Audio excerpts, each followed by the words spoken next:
चलो दोस्तों, तो हम लोग आज के स्पेशली इस वीडियो में बात करेंगे स्वर के वर्गीकरण के बारे में। स्वर के भेद कितने होते हैं, किस टाइप के होते हैं, रचना के आधार पर, बनावट के आधार पर, जीभ के आधार पर, बोलने के आधार पर, ये सब सारी चीजें हम बात करेंगे क्योंकि इस पर ठीक ठाक क्वेश्चन पूछते हैं। हर एक एग्जाम में, वनडे एग्जाम में जहाँ पर हिंदी पूछी जाती है वहाँ पर एक दो क्वेश्चन स्वर से संबंधित रहता ही है, क्योंकि हमारे पास स्वर टोटल हमारे पास 11 है। हमारे पास स्वर टोटल 11 है, लेकिन इसमें भी हमारे पास कई भेद हैं। अभी स्वर 11 तो हमें पता हो जाएगा, हाँ स्वर 11 है, हमें याद है। लेकिन स्वर के जिस भेद से पूछेगा, ये जो भेद है रचना के आधार पर, इस भाग में कौन सा स्वर पाएगा, ये हमें पहचानने में दिक्कत है, क्योंकि सारे स्वर लगभग में सेम हो जाते हैं। तो इसी पर हम आगे वीडियो की चर्चा करेंगे, ठीक है। तो अगर हम पहला जो हमारा भाग आता है उच्चारण, पहला जो हमारा भाग है उच्चारण के समय या मात्रा। उच्चारण के समय या मात्रा, जब भी हम कोई भी शब्द बोलते हैं, ठीक है, तो शब्द बोलते हैं तो उसमें कुछ समय लगता है। कुछ शब्द बोलने में कठिन लगता है, कुछ शब्द हम नहीं बोल पाते हैं, कुछ शब्द बहुत तेज बोल जाते हैं, ठीक है। कुछ शब्द बोलने में जो समय ज्यादा लगता है, तो उसके आधार पर, यानी कि बोलने के आधार पर, कम या ज्यादा बोलने के आधार पर स्वर को हम दो भागों में डिवाइड किए हैं। पहला जो है उच्चारण या मात्रा के आधार पर, बोलने के आधार पर स्वर के दो भागों में डिवाइड करते हैं हम लोग बच्चों। पहला हमारा ह्रस्व स्वर, ठीक है, ह्रस्व स्वर। दूसरा हमारा है दीर्घ स्वर, दूसरा हमारा है दीर्घ। अब ह्रस्व और दीर्घ की बात करते हैं। पहला है हमारा ह्रस्व स्वर, दूसरा है हमारा दीर्घ स्वर। तो यानी कि ह्रस्व में क्या है, कम समय। ये नोट से लिखते जाना, कम समय। कम समय का मतलब क्या, इसमें जब कम समय में इसका अपोजिट क्या होगा बच्चों, अधिक समय।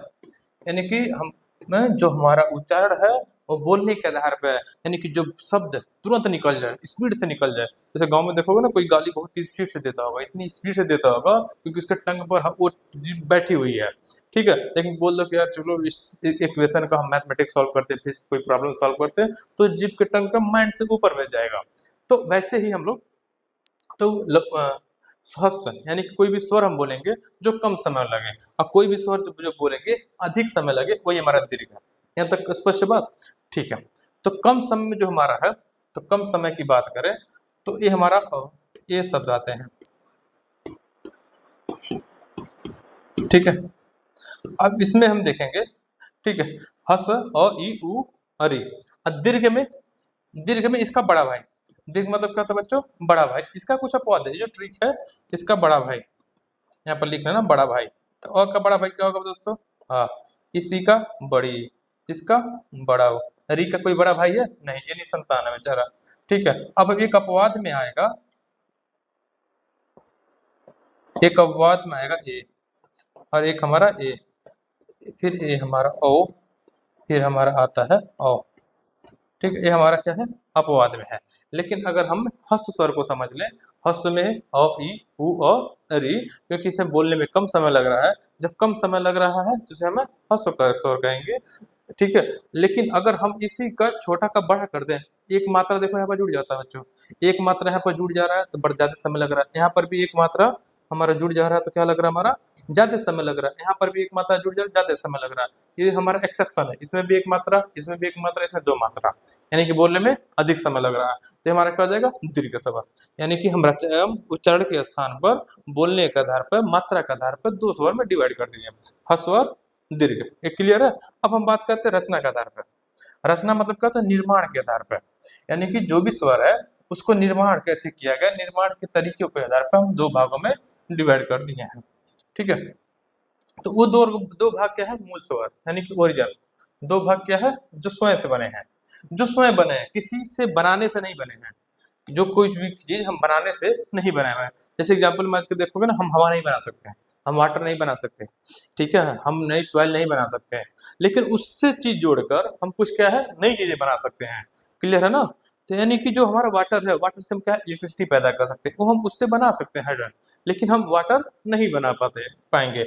उसी सेम तरीके से जो रचना है निर्माण के आधार पर, तो पहला हमारा है मूल स्वर जो स्वयं बने हैं, अ ई उ अ री।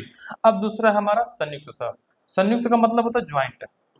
संयुक्त का मतलब ही होता है हमारा ज्वाइंट, यानी कि जो दो चीजों से बना हो, जो दो चीजों से बना हो।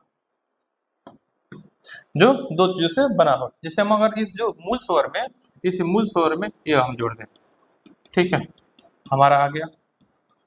ठीक, मूल स्वर में जो छोटी ई है, हम दोनों छोटी ई को जोड़ देते हैं तो हमारा क्या आ गया, बड़ी ई गया।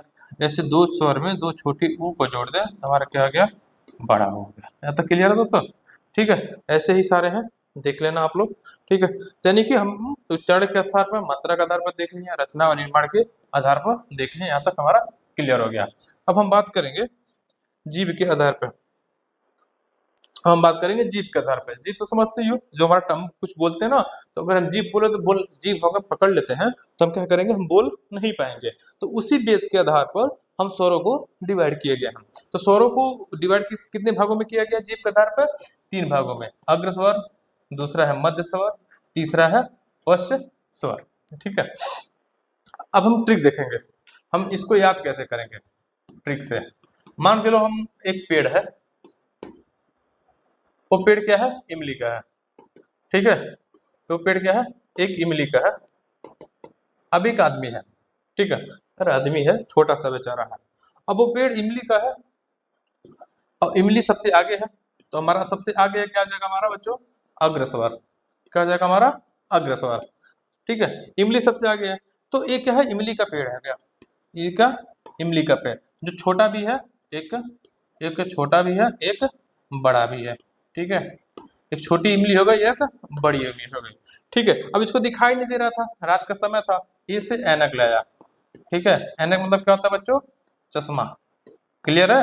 यानी कि आगे जो इमली का पेड़ है, इमली की पेड़ छोटी थी और एक इमली की पेड़ बड़ी थी, इसको दिखाई नहीं दे रहा था, ये लेकर आया चश्मा। यानी कि हमारा स्वर क्या बन गया, छोटी ई, बड़ी ई और एक ए और हमारा ए, ऐसे ऐनक, चश्मा और ई से इमली। ठीक है, अग्रभाग हमारा क्लियर हो गया। तो ये दूसरा भाग हम देखेंगे, मध्य भाग। दूसरा हम क्या करेंगे, मध्य। मध्य मतलब क्या होता है, बीच का। मध्य मतलब क्या होता है हमारा, बीच में। यानी कि एक बच्चा है, ठीक है, वो बच्चा इमली नहीं खाता, उसी घर का बच्चा है, वो इमली नहीं खाता, वो खूब सारे चॉकलेट खाता है। जब चॉकलेट खाता है ना, तो उसका दांत कैसा क्या ना, ये पूरा सड़ गया, सॉरी, ये जो उसका दांत क्या है, ये पूरा सड़ गया। जब सड़ गया ना, डॉक्टर के पास जाता है। जैसे ही डॉक्टर के पास कहता बच्चा आ, मुंह खोलो आ, जैसे वो मुंह खोलता है तो क्या है, आ। ठीक है, मध्य सर, जीभ का मध्य भाग क्लियर हो गया। दो कॉन्सेप्ट समझ गए, अग्र और मध्य। अब हम करते हैं पश्च। अब हम क्या पढ़े हैं, पश्च। अब जो पश्च है ना, जो बाकी सारा स्वर बचा है, बाकी जो हमारा स्वर बचा है वो हमारा क्या हो गया, पिछले वाला भाग हो गया। ठीक है, पिछले वाला हमारा भाग हो गया। पश्च मतलब क्या होगा, जीभ के पीछे वाला भाग, जीभ के पीछे वाला भाग। यहाँ तक क्लियर है दोस्तों, हाँ या ना? अगर हम अग्र देख लिए तो मध्य याद हो गया, तो कोई भी क्वेश्चन आ गया, जैसे क्वेश्चन कैसे पूछ सकता है इसमें, निम्नलिखित में से। ठीक है, क्वेश्चन कैसे पूछेगा, कि क्वेश्चन पूछेगा निम्नलिखित में से कौन सा हमारा पश्च स्वर है। पश्च स्वर है, ऑप्शन 1 रहेगा, 2 रहेगा, 3 रहेगा और हमारा 4 रहेगा। पश्च स्वर की बात करेगा वाला ई दे देगा, ई दे देगा, ए दे देगा, ए दे देगा। ठीक है, ऊ दे देगा, आ दे देगा। ठीक है, अ दे देगा। अब हमें ये हमें पश्च स्वर निम्नलिखित में से कौन सा, हमें पश्च स्वर आता भी नहीं है, हम पढ़े भी नहीं है, लेकिन हम क्या पढ़े हैं, अग्र पढ़े हैं दोस्तों, अग्र भाग पढ़े हैं, मध्य भाग पढ़े हैं। अग्र मतलब आगे, आगे मतलब इमली, आगे मतलब इमली कौन सी थी, बड़ी और छोटी, किससे दिखाई नहीं दे रहा था, चश्मे से। तो हमारा क्या हो गया, अग्र भाग। इसमें है क्या, मिला, ये होगा नहीं, ए और ए मिला, ए भी होगा नहीं। अब हम बात करते ऊ और आ, ये भी ऑप्शन पता नहीं है। अब हम बात करते हैं उसी घर में जो बच्चा दांत सड़ा हुआ, दांत सड़ा हुआ, डॉक्टर के पास गया, क्या बोलता, आ नहीं बोलता, छोटा बच्चा ना ओ बोलता है। जैसे अब बोला तो हमारा क्या, एक भाग पता चल गया कि हमारा कौन सा स्वर है, मध्य स्वर। यानी कि ऑप्शन क्या बचा हमारे पास, ऑप्शन क्या बचा, ए वाले। ये हमारे क्या हो जाएंगे, क्लियर। तो ठीक है, यानी कि अगर हमारे जीव के आधार पर अगर इस टाइप के क्वेश्चन हमारे पूछे जा रहे हैं, ठीक है, तो ट्रिक के आधार पर, कुछ कॉन्सेप्ट के आधार पर हम बनाए जा सकते हैं। एमसीक्यू कैसे सॉल्व करना ये हम बताएंगे। यहाँ तो ठीक है दोस्तों, यानी कि जीभ के आधार पर हम लोग देख लिए। अब जीभ के आधार पर देखने के बाद हम डिसाइड करेंगे कि मुख के खुलने के आधार पर। देखिए जीभ हो गया कि मुख में है ना, मुंह, कम बोलना ज्यादा बोलना, पहला आधार हो गया। दूसरा क्या हो गया, ये मुख के अंदर क्या है हमारे पास, जीभ। ठीक है, ये मुख हो गया, मुख के आधार पर एक उसमें जीभ है। अब इसी मुख का क्या करेंगे, हम खोलेंगे, जिससे इसके खुलने का स्थान पे। अब इस खुलने का स्थान पर हम पढ़ेंगे।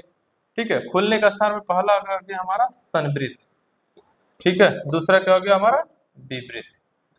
ठीक है, अब संवृत्त क्या है, बहुत शांत लड़का है। विवृत्त क्या है, बहुत झगड़ालू है। ये हमेशा क्या रहता है, संवृत्त। संवृत्त मतलब क्या, स से शांत रहता है। शांत रहता है जिनके उच्चारण के में मुख सबसे कम खुलता है, याद रखना। यानी कि जो बच्चा शांत रहता है वो बहुत बकबक नहीं करता, वो बहुत शांत रहता है, यानी कि उसका मुख क्या है, घरों में, स्कूलों में, ठीक है, बहुत कम खुलता है। अब ये कम खुलेगा, ठीक है, इसका भी ट्रिक कैसे पता चलेगा हमें। ठीक है, अब इसकी भी ट्रिक वही इमली वाली है। इसकी भी ट्रिक क्या है, वही इमली वाले बच्चा है। ठीक है, एक पेड़ है इमली की।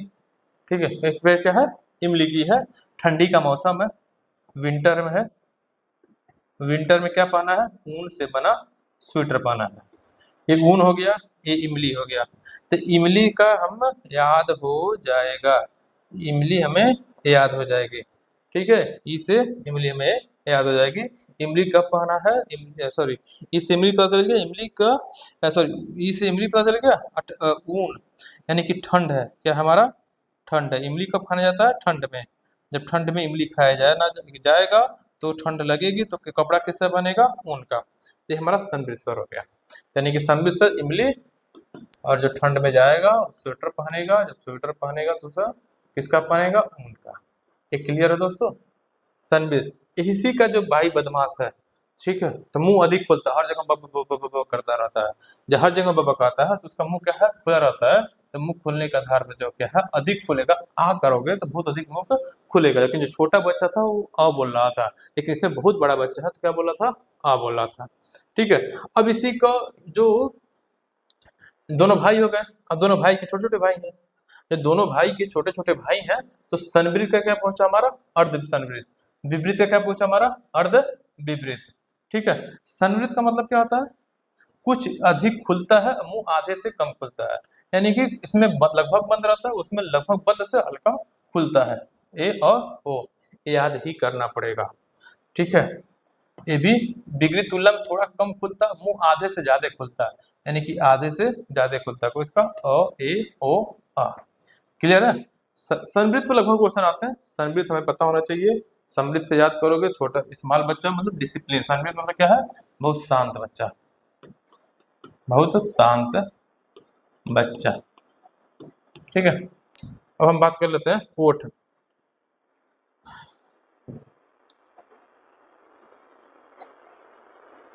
हम बात करते हैं ओठ, यानी कि जो हम लिप्स चलाते हैं। ठीक है, अब हम ओठ, बच्चों यहाँ मत देखना, ठीक है, इधर देखना। हम बात करते हैं ओठ। तो ओठ के खुलने के आधार पर पहला है गोलाकार। गोलाकार, वृत्ताकार, समसेबी है, वृत्तमुखी, वर्तुल स्वर। यानी कि जब मुख बोल रहे हैं तो मुख कुछ शब्द बोलते हैं, तो कुछ शब्द बोलने में जो हमारे लिप्स है, तो लिप्स हमारा सर्कल करेंगे। जब हमारे लिप्स सर्कल करेंगे, ठीक है, ओठ हमारे क्या है, गोल हो जाएंगे। तो ठीक है, वो हमारे स्वर कौन से होंगे, गोलाकार, वृत्ताकार। जैसे ऊ, जितने भी ऊ हो गए, ओ हो गए, तो हमारे क्या है, गोलाकार है, वृत्त मुखी। क्लियर दोस्तों। यानी कि जब बोलेंगे ऊ तो हम जो मुख का जो दोनों भाग है लगभग में सर्कल का शेप देगा, वृत्ताकार या गोलाकार से का शेप दे रहा है, तो हमारा क्या हो जाएगा, गोलाकार या वृत्तमुखी। ठीक है, अब इसी का हम क्या करें, ओठ गोल नहीं होता है। जब ओठ गोल नहीं होगा तो क्या होगा, प्रसूत या अवृत्ताकार। यानी कि वृत्ताकार नहीं, अवृत्तमुखी और प्रसूत वे स्वर जिनका उच्चारण करते समय ओठ गोल नहीं होते, अपितु फैल जाते हैं। जैसे फैल जा, ओठ गोल नहीं होते, सुंदर नहीं दिखते, और क्या है, बहुत चौड़े हो जाते हैं। जैसे बोले ओ आ, ठीक है, गोल नहीं हो रहे, चौड़े हो जा रहे हैं। ई ए, यानी कि ओठ हमारा गोल नहीं हो रहा है, चौड़े हो जा रहे हैं, वो हमारा होगा अवृत्तमुखी। अब ठीक है, अब इसमें एक टिप्पणी है, री, ये अर्धवृत्ताकार है, न गोलाकार है न पूरा, यानी कि होता है एक तो पूरा गोलाकार नहीं है न अवृत्ताकार है, ये आधे बीच वाला है। तो जब हम बीच की बात करेंगे हमारा रीड, ये बहुत अधिक इंपॉर्टेंट क्वेश्चन है, देख लेना, इंपॉर्टेंट क्वेश्चन जरूर पेपर में आता है। ठीक है, अब उच्चारण के आधार पर स्वरों के 6 भेद देखेंगे। उच्चारण के आधार पर स्वरों के 6 भेद, ये हम ट्रिक से देखेंगे, ये हम ट्रिक से देखेंगे। उच्चारण के आधार पर स्वरों के 6 भेद, जैसे मतलब कंठ स्वर हो गया, तो दोस्तों देखोगे कंठ स्वर, तो कुछ आदमी है, एक बंदा है, वो हमारा कंठ वंठ पूरा डाले हुआ है, क्या है, कंठ वंठ क्या है, पूरा डाले हुआ है, एक आदमी है, अरे क्या है, कंठ वंठ डाले हुआ है। ठीक है, जब कंठ डाले हुआ तो स्वर की बात करें तो स्वर में जो सबसे आगे आदमी, स्वर में जो सबसे पहले है वो हमारा कौन है, ओ और आ। तो जो कंठ वंठ धारी जाता है ना समाज में सबसे टॉप पर होते हैं। जब समाज में सबसे टॉप पर होंगे, सेम वैसे स्वर में भी सबसे टॉप पर होंगे। कंठधारी कौन हो गए, ओ और आ। ठीक है, कंठधारी हो गए तालु। तालु का संबंध किससे है बच्चों, जीभ से। ठीक है, जीभ से हम क्या खाते हैं, इमली। जीभ से हम क्या खाते हैं, इमली। तो इमली का स्वाद खट्टापन होता है, तो छोटी इमली होगी या तो बड़ी इमली होगी, ये हमारा तालुक हो गया। ठीक है, ये मूर्धन्य, मूर्धन्य को याद होगा, मूर्धन्य मतलब क्या था, टूटा हुआ, ठीक है, टूटा हुआ, लूज लंगड़ा, लूज लंगड़े में क्या है हमारा मूर्धन्य हो गया। ओष्ठ, सिंपल सी बात है, हम बात किए तो ओष्ठ के आधार पर, ओष्ठ के आधार पर सब हमारे हो जाएंगे, ऊ और छोटा ऊ और बड़ा ऊ। क्लियर है बच्चों।